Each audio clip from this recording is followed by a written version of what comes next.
Thomas Westfield, a rich businessman who owned many buildings in the city, lived alone in his big house.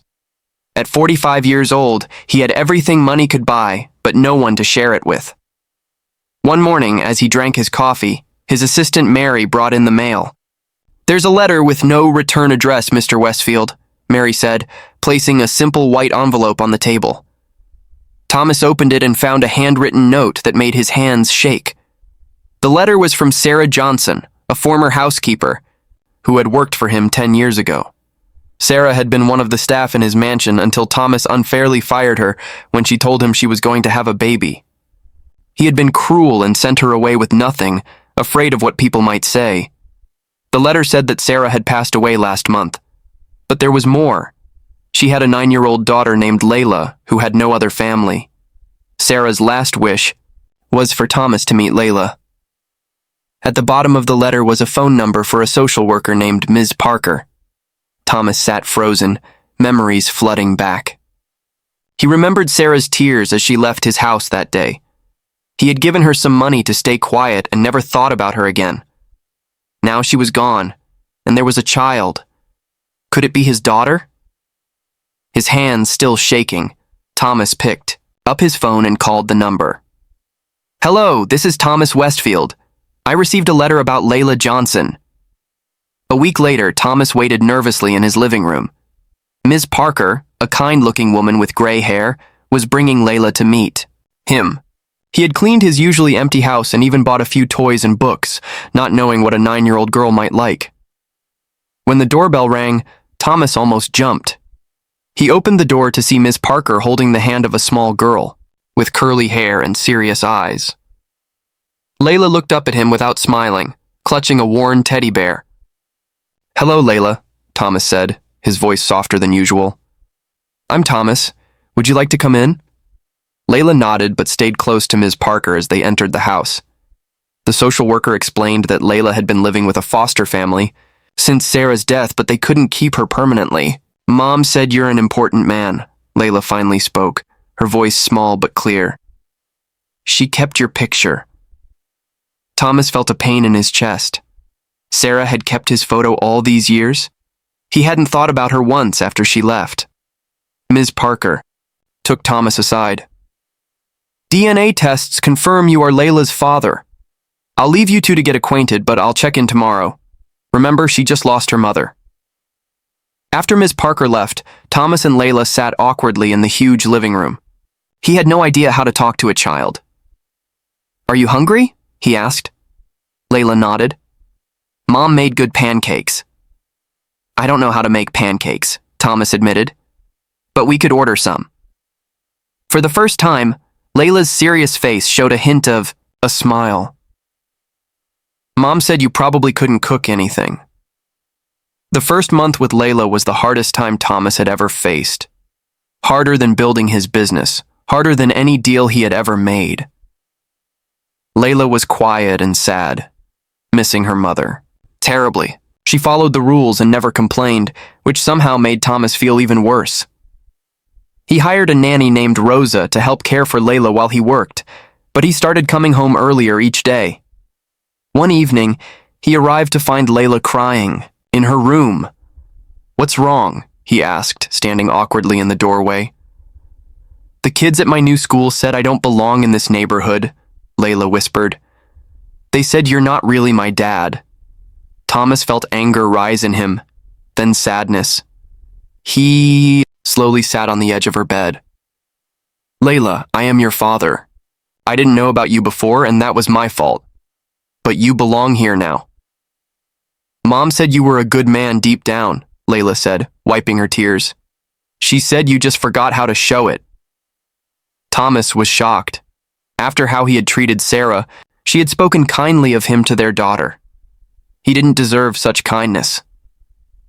That night, Thomas couldn't sleep. He looked at old photos from the time when Sarah worked for him. In one photo from a company party, he noticed her in the background, smiling. How had he never truly seen her?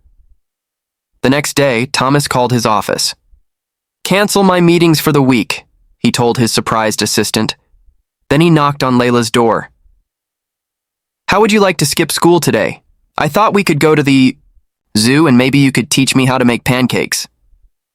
As summer approached, Thomas faced a difficult decision. The annual Homeowners Association party was coming up, an event he usually dominated as the HOA president. Now he worried how the community would react to Layla.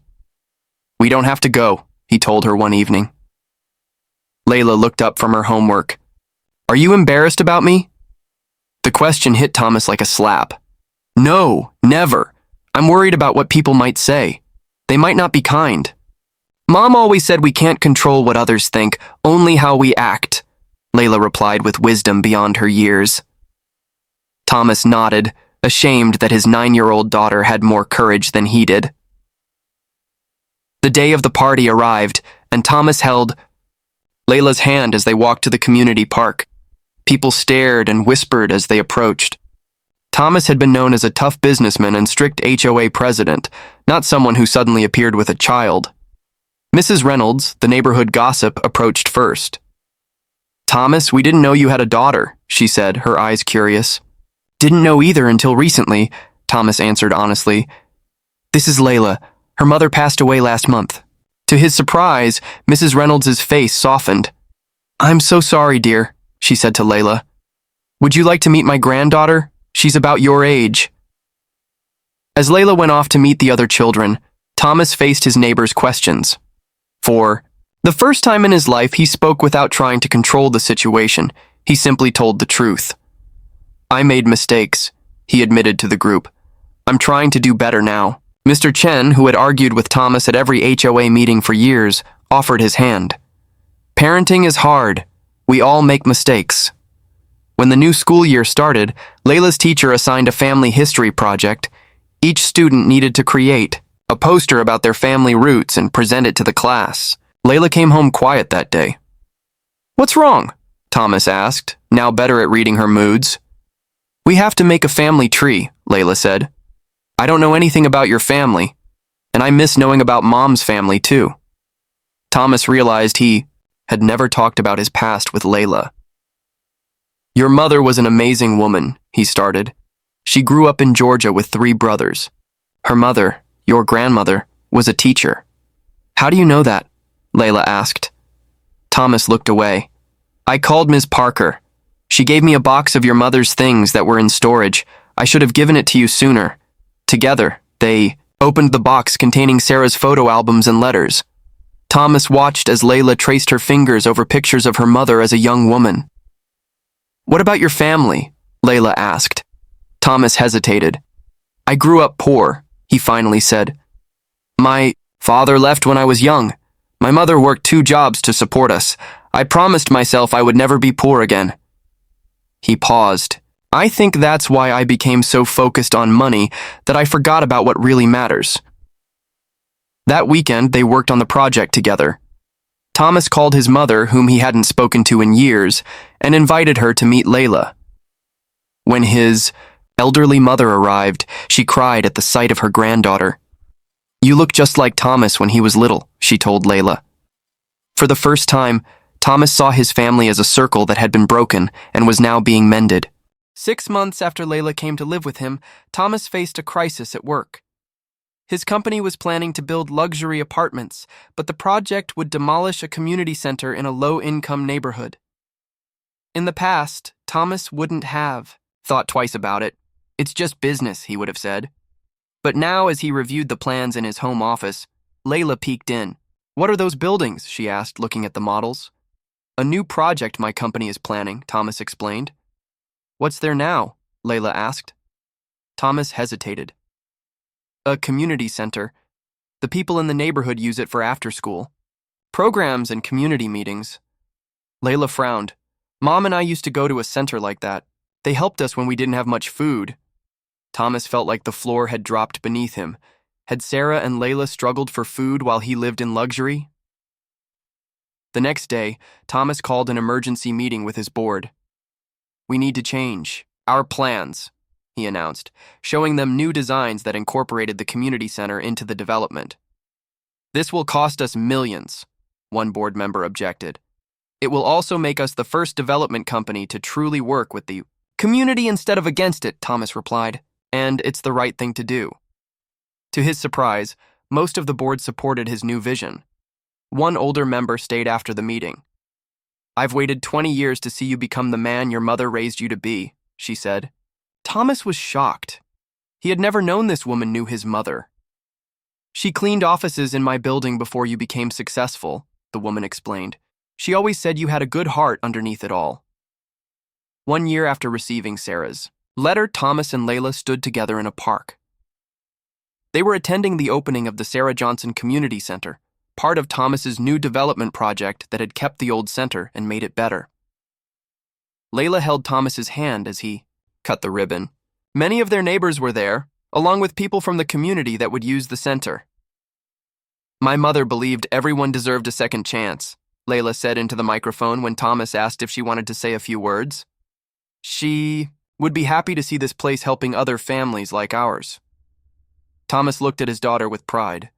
In just 1 year, she had transformed from a shy, sad girl into a confident young person, and she had transformed him too.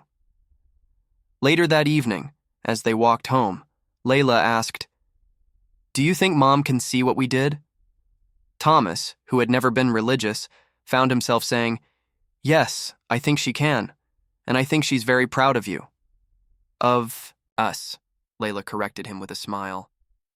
At home, Thomas looked at the family photos now displayed in the living room. Pictures of Sarah, of Layla as a baby, of his own mother, and new ones of the three of them together. The empty house had become a home. That night, as he tucked Layla into bed, she hugged him tightly. "I'm glad Mom sent you that letter," she whispered.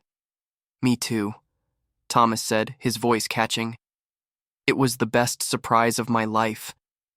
As he turned off her light, Thomas thought about all the wealth he had gathered over the years. None of it compared to the treasure he had found in his daughter. Sarah had given him not just a child, but a second chance to become the person he should have been all along.